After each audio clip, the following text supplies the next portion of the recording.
what I've now done. So we are now recording, as you probably heard, on your devices. Welcome everyone to our weekly call. I got three things on the agenda to cover today, but I'm happy to add others if anyone wishes to add anything under any other business.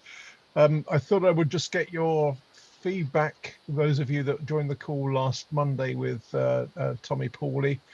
Any reflections on that? Any follow-up that you see that might be useful? I thought also, given that we're exactly 1 week before the start of IETF 111, I would share with you some what I view as highlights on the agenda as it currently stands of IETF 111. And I'm also going to talk briefly about RFC 9065, if that's of interest to people. But as I say, I'm open to offers for other things, and I can see Glenn has already raised his Zoom hand. So Glenn, do you want to jump on? Yeah, well, I think Tommy did a great job last week. It was really, really good timing to be able to talk to him about such things.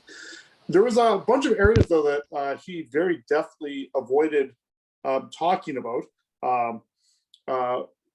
And that just auto-translate is definitely avoided talking about. And I was trying to give him credit by saying deftly avoided talking about. But in particular, do you think there's a chance we could get somebody from their policy and or legal team that would be able to answer the policy and legal questions? Because there's a lot of territory there that I'm still not understanding about the new service. And it'd be a great compliment to what Tommy did already. Yeah, I have, because as hopefully most people were aware, Tommy did flag in advance he wasn't going to touch on anything that was loosely policy related. He was going to stick strictly to the technical stuff, which he therefore did, which was fine. That was no surprise. I have asked him if he would care to nominate a colleague that could sort of cover off those other areas, and I will go back to him and just prompt him to see if he has any suggestions. And of course, if anyone on this call knows any Apple colleagues in the policy area that they think would be well placed to cover those questions, then feel free to just sort of ping me an email or pop something in the chat as you see fit. But yeah, that's a good point. We do need to go back to those if we possibly can. So yeah, good point. Thanks, Glenn. Anyone else with any reflections from that discussion? Other than, as some of you will know, I was quite pleasantly surprised that we managed to cover the entirety of our list in the one session. I had expected it would take us probably the better part of 2 calls to get through them. So kudos to Tommy for being quite sort of concise, but nevertheless quite comprehensive in his answers, which is a good skill.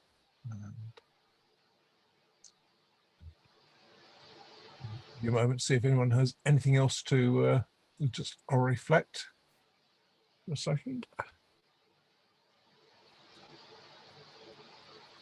If not, in which case, let's talk about the IETF 111 agenda. So for that, I'm going to risk trying to share some slides, which I nearly always get slightly wrong.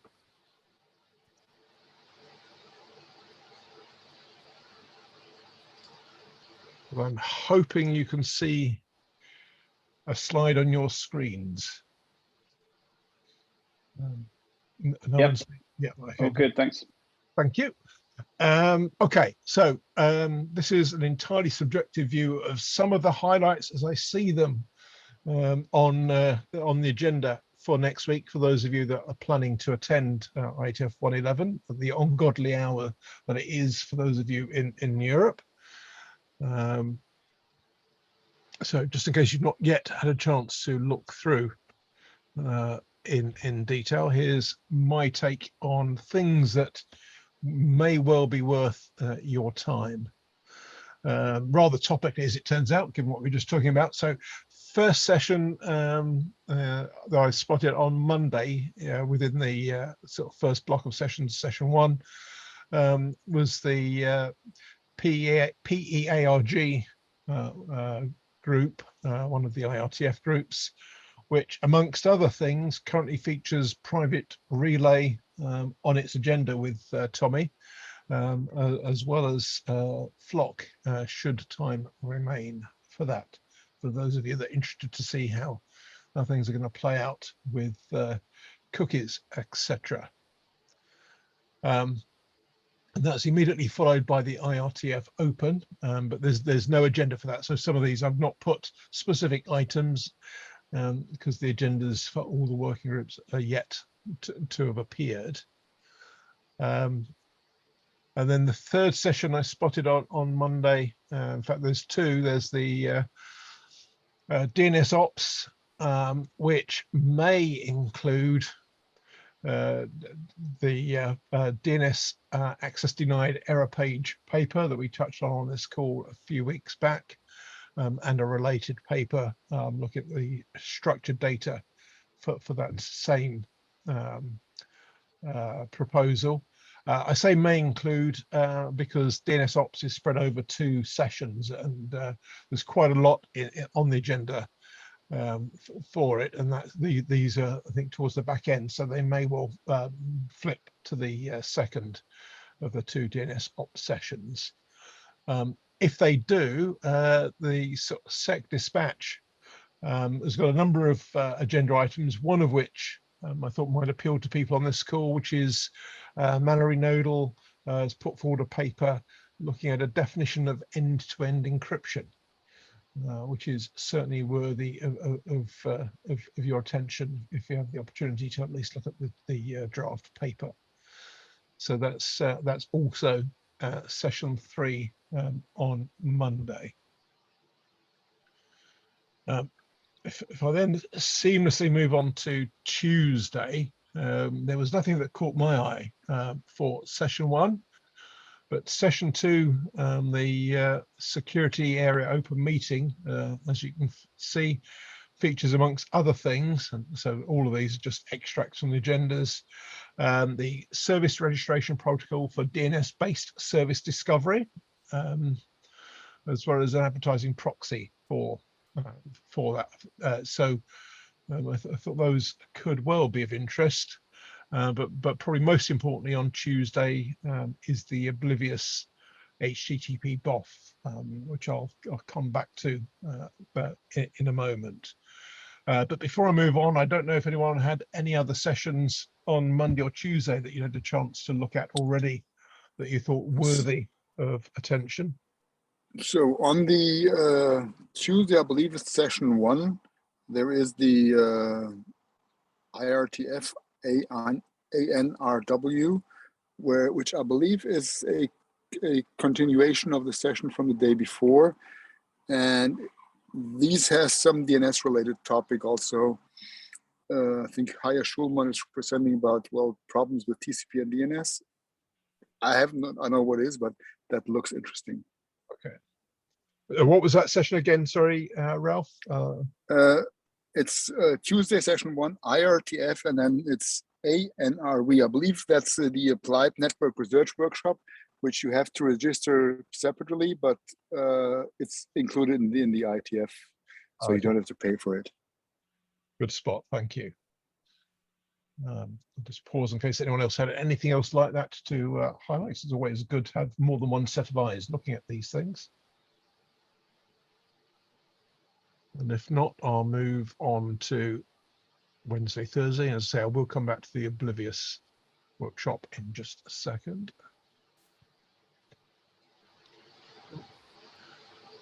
So looking at Wednesday, session 1, there's the TLS working group, which amongst other things has got compact TLS, but also ECH on the agenda. And I definitely think that the ECH discussion is worth dipping into, as the working group seems to be making progress resolving outstanding issues with ECH. So that's worth tapping into to just catch up on current progress. If you're not attracted to that, there's also a BOF, the Madness BOF, which is short for the MAC Address Device Identification for Network and Application Services. which is a mouthful, which there was that was in one of the working groups last time around, possibly Gen Dispatch. I can't quite remember. So it's now got its own BOF. Followed by Stay Home Meet Only Online, which may well be of interest to some of you, and the IETF plenary for session 3 on Wednesday.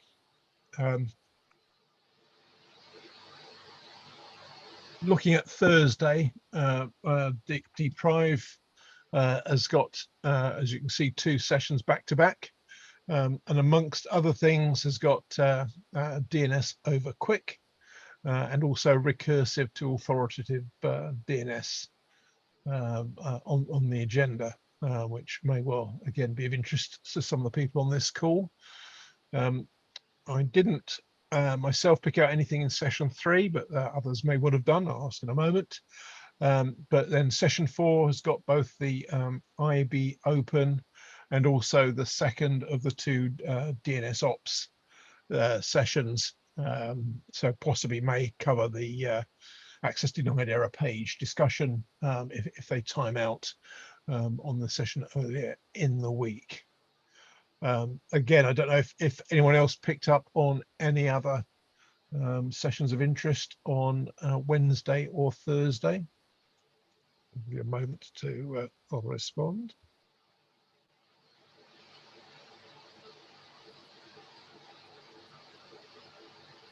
I'll take silence as possibly not, in which case, looking at the Friday as we rattle through the week, we got the ADD session on Friday first, which again I'll come back to, followed by the in session 2 measurement and analysis for protocols research group, which includes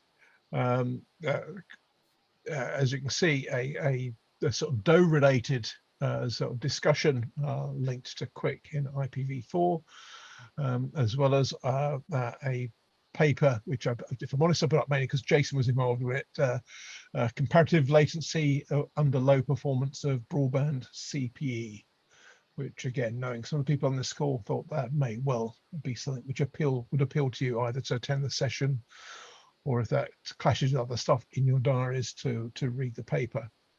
And then finally, although the agenda isn't available yet, in session 3, there's the Internet Area Working Group, which may well have some interesting content depending on what's on the agenda.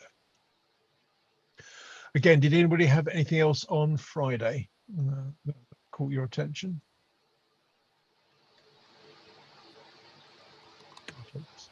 Answers possibly not, in which case, going back to the oblivious HTTPS BOF, those of you that attended IETF 110, there were sessions both covering oblivious HTTPS as well as oblivious DOE, and to horribly simplify those discussions, I think the consensus was oblivious DOE was less interesting to the majority than oblivious HTTPS, and would be sort of left as an experimental standard, whereas oblivious HTTPS was to proceed. That appeared to be the rough consensus, so it has its own BOF on the agenda this time round. It already, although it's not had a BOF yet, has got a draft charter, because that was put up on the mailing list for discussion, and there has been some discussion around that. So I've put that on the screen for your perusal. One of the items where there's yet to be consensus, certainly on the mailing list, is whether the charter ought to include discovery of oblivious HTTPS proxies or servers. The view which I put forward on the list was it absolutely should, otherwise it's only doing half a job. It's fair to say that not everyone agreed with that. So I think the compromise at the moment is it's been added to the charter using the words I've put in bold towards the bottom of the screen that's in front of you, but I suspect that may well be one of the items that's discussed during the BOF. So if you have opinions on that. A, attend the BOF, and B, by all means share those on the mailing list, which is readily available through the IETF site as per normal. The URLs are on the screen at the moment. And then the other one, which I thought warranted more than just a passing mention, unsurprisingly, was the ADD working group draft agenda, which you'll see I've put up the items, almost all of which have been flagged by our illustrious co-chairs as time permits. So I think we're reasonably confident of having the items welcome, and other discussion topics may or may not include anything else on the slide, hopefully at least some of those. So as you can see, likely to be a discussion around the sort of DDR and DNR sort of drafts in various guises, as well as split horizon DNS as well, and also the paper that I think was partly shared by Barbara with us a few weeks back on sort of deployment considerations. And then under other discussion topics, I think it was Eka that posed some questions around some of the content of DDR, which I've sort of summarized what was on the draft agenda text in the interest of room, but is really just questioning how common the scenarios were likely to be and whether it was really applicable. So time permitting, that may well be on the agenda as well within our allotted, I think it's 2-hour slot. So those are all the items on the agenda at the moment. I will pause just in case either of our two co-chairs wanted to say anything. They may not wish to, but if they do, out of courtesy, I'll pause to see if they do. Hey there. So I don't know if Tail's on the call or not. I guess I could be unlazy and look at the participants list to see if he's there. But I'll throw my 2 cents in. If Dave's around, he can throw his in as well. I think we're gonna have a pretty tight agenda for this particular session. We have a lot of topics to talk about, and there's been a lot of work been done by the draft authors for DDR and DNR. So if you haven't read those drafts recently, please go read the ones that they posted to Data Tracker. There's been a lot of good work been done there, but the challenge when you do a lot of good work is, it's a small editing team that's been working on this. They've been using, some of the pull requests and issues been submitted via GitHub. That hasn't been there hasn't been as much participation as I would maybe like at a working group draft to have, because more eyes are better. And so I think a big thing of going into this IETF 111 is we need a lot of eyes to look at the current state of both of these drafts and say, is this going in the direction I need in my environment, or that I believe the broader environment needs? Because this is the time to get your input and your ideas into the drafts versus last call down the road. So right now is a good time to give them a good read through, and a very questioning read through, to make sure they're hitting the mark on what we need. So that's my sort of pitch. And I will probably put out an email to the list later on today saying just that and encouraging people to read the drafts. Yeah. And I'll just follow up by saying that, we are a little crunched on time because leadership up above is really trying to streamline how the online IETF process works. And so that's why we're only having the 1 meeting instead of 2. So things have been going well in the group as far as discussions and moving forward, and we continue to have forward progress. So even though it might not seem like that there is a ton going on, there's enough going on that it makes one session tight. Yeah, there's certainly plenty on the agenda to easily fill the available time, I think. So shock horror from the co-chairs, please read the papers. And if you'd like to scribe, why don't we start recruiting now? Yes, we need scribes. We'd appreciate a scribe volunteer right up front. So Okay, I will make a point of noting that when I send the call recording out, then to encourage volunteers for all and any sort of functions to help make the discussion a success.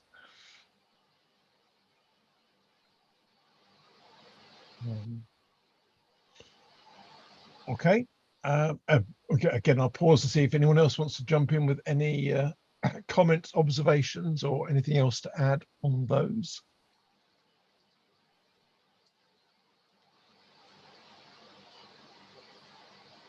Nope. Okay. In that case, we'll move on. I have to say, by the way, is a ton of people have registered. When I looked the other day, it was approaching 1,000, and it's probably ticked up a bit since then. So looks like there's going to be a good number of attendees again at the session, albeit not quite the same as if we were all attending in person in San Francisco, which would have been fantastic, but maybe Madrid, who knows. Right, in which case, let me just change to the one other topic I was keen to cover, which is, if I just scroll up to the top of the screen, apologies, RFC 9065, which came out a week or so ago. This is, I think effectively it came out of the IETF, although it's gone through the IETF processes, and it's an informational a document, as you can see, with sort of two authors, and it's looking at, just reading the title out loud in case you can't see it on the screen, considerations around transport header confidentiality, network operations, and the evolution of internet transport protocols. And it's really looking at some of the sort of considerations when transport headers are encrypted. And the reason it's caught my eye, probably proving I have occasionally too much time on my hands, was just looking at the introduction. It just does note the point about the importance of considering the operational effects of encrypting the transport headers. So I thought I would simply mention that again on the assumption that it's a topic that may well be of interest to some of the people on this call. So it's potentially worth taking the time to have a look at. So as I say, just going back to the title, it's RFC 9065. It's informational, but it may well be worth your while taking a look at, as there could be some useful stuff in there. Right, I will now stop sharing so you're not staring at a less than inspiring screen, and just say that's pretty much all I wanted to run through on the call today. So rather abbreviated versus last week, but let's just see, is there anything that anyone would like to pick up on whilst we are gathered on the call? So we're very definitely now on any other business, if anyone wants to jump in with anything. And if you do, either put it in the chat or use the facility on Zoom to raise your virtual hand, whichever is easier for you. Maybe a moment or two, I think.